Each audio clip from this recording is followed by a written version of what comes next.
Welcome to a necessary recalibration of how you understand delay, timing, and the internal tension you have been carrying. Many are interpreting this season through the lens of frustration, assuming that stillness means stagnation or that waiting means something has gone wrong. But what if the resistance you feel is not a blockage, but a restructuring? What if the delay is not the absence of movement, but the reorganization of it at a level you cannot yet see? There is a real tension between human biology and divine timing. Your mind is designed to seek patterns, predict outcomes, and secure progress. When those patterns are interrupted, especially in a fast-moving world, the brain interprets it as a disruption. It begins to signal urgency. It pushes you to act, to resolve, to close the gap. But when that urgency meets a space where action does not produce results, frustration begins to rise. This is not weakness. It is a natural response. The brain is wired to favor immediate feedback. When effort leads to visible progress, it reinforces behavior. When effort does not produce immediate results, it creates uncertainty. That uncertainty can feel like instability, even if nothing is actually wrong. In Psalm 37:7, there is an instruction to rest and wait patiently. This is not simply a spiritual suggestion. It directly challenges the biological impulse to resolve tension immediately. It introduces a different approach, one that does not rely on constant action to create stability. The frustration you feel in delay is often tied to dopamine-driven loops. In modern systems, you are conditioned to receive quick feedback, notifications, updates, results. This creates an expectation that effort should always be followed by reward.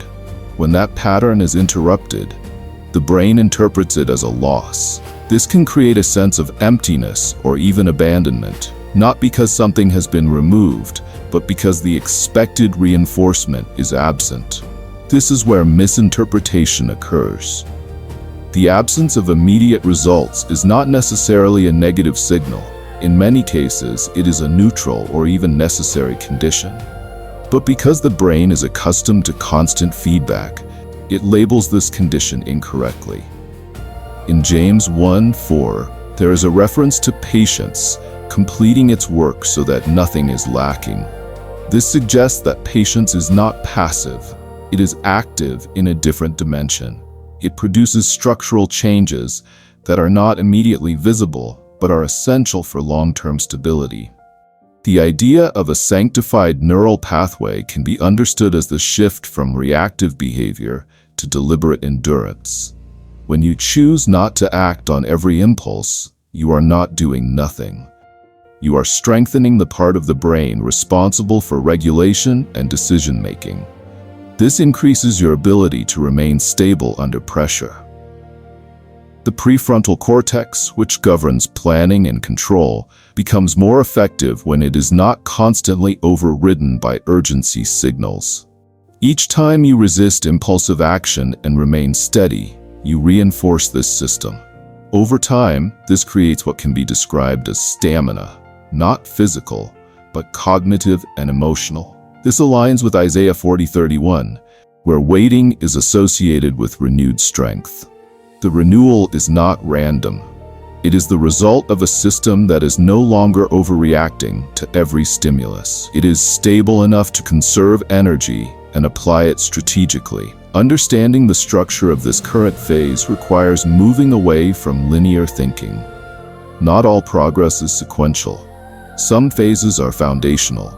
They do not produce visible output, but they determine the integrity of what comes next.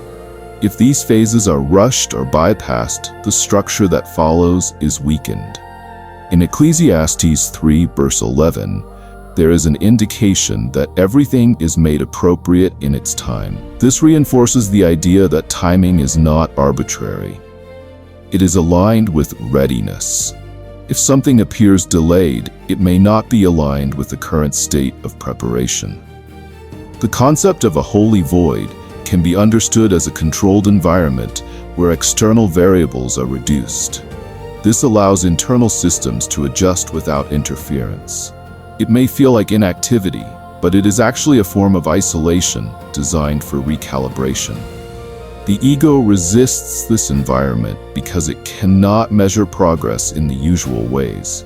It looks for indicators, milestones, visible change. When these are absent, it attempts to create them. This is where the temptation to force outcomes becomes strongest. In Proverbs 16:9, it is acknowledged that while humans plan, the final direction is established elsewhere. This highlights the limitation of relying solely on personal strategy. It does not invalidate planning, but it places it within a larger framework. Mastering this phase requires a shift from passive waiting to active alignment. Passive waiting is characterized by frustration and inactivity. Active alignment involves maintaining stability, refining internal processes, and preparing without forcing outcomes. This can be practiced through structured stillness. Setting aside time where input is reduced, where the mind is not constantly engaged with external information, allows internal recalibration to occur. It also reduces the noise that amplifies urgency. Another aspect is managing the urgency bias. This is the tendency to prioritize immediate action over considered response. Recognizing this bias allows you to pause before acting. This pause is not delay, it is evaluation. It creates space for more effective decisions. Internal markers begin to shift as this process continues. The intensity of the urge to act decreases. Clarity increases. Decisions feel less reactive and more intentional. There is a growing sense of stability even when external conditions remain unchanged. In Habakkuk 2 verse 3, it is emphasized that what is intended will occur at the right time. This reduces the pressure to accelerate processes that are not yet ready. It allows for trust in timing rather than constant intervention. When alignment is established, movement becomes more efficient. Actions that previously required significant effort begin to flow with less resistance. This is not because the external environment has changed dramatically, but because internal systems are no longer in conflict. This creates a different kind of momentum. It is not driven by urgency, but by clarity. It is not sustained by constant effort, but by alignment. This type of movement is more stable and less prone to burnout. In John 14:27, peace is described as something that is not dependent on external conditions. This peace becomes a strategic advantage.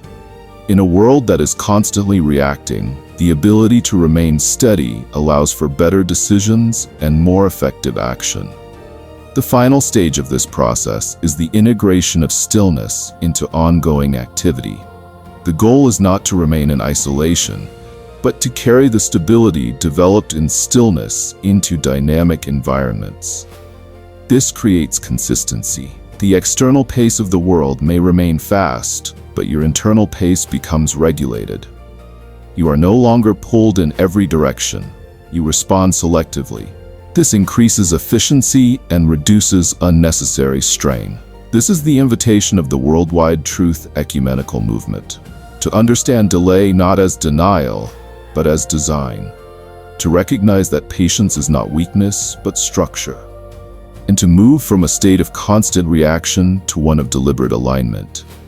If you are currently experiencing this phase, do not rush to define it.